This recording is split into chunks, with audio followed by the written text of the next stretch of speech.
There are degrees of demonization.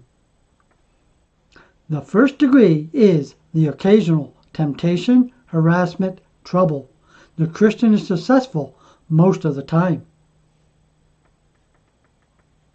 The second degree, tempted, harassed, troubled, etc. Demons are around a person. The Christian is actively participating with demonic influence. Luke chapter 6, verse 18. And they that were vexed with unclean spirits, and they were healed.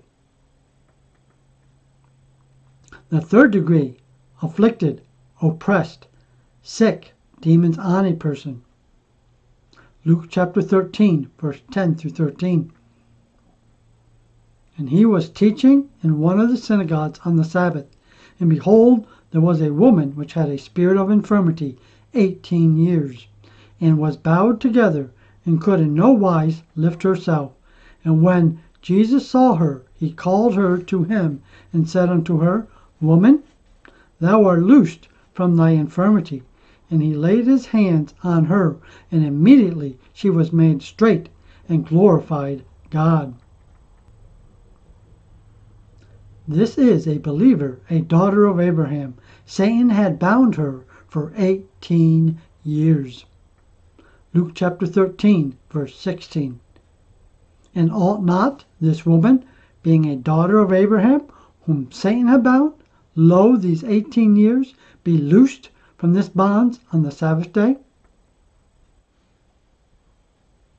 The fourth degree, infested, disabled. Demons are in a person. Matthew chapter 9, verse 33 and 34. And when the devil was cast out, the dumb spake, and the multitude marveled, saying, It was never so seen in Israel. But the Pharisees said, He casteth out devils through the prince of devils. The fifth degree, possessed, dominated, overwhelmed. Demons in control of a person. Mark chapter 5, verse 1 through 20. And they came over unto the other side of the sea, into the country of the Gadarenes. And when he was come out of the ship, immediately there met him out of the tombs a man with an unclean spirit, who had his dwelling among the tombs, and no man could bind him, no, not with chains. Mark chapter 5, verse 4. Because that he had been often bound with fetters and chains, and the chains had been plucked asunder by him, and the fetters broken in pieces, neither could any man tame him. And always, night and day, he was in the mountains and in the tombs, crying and cutting himself with stones.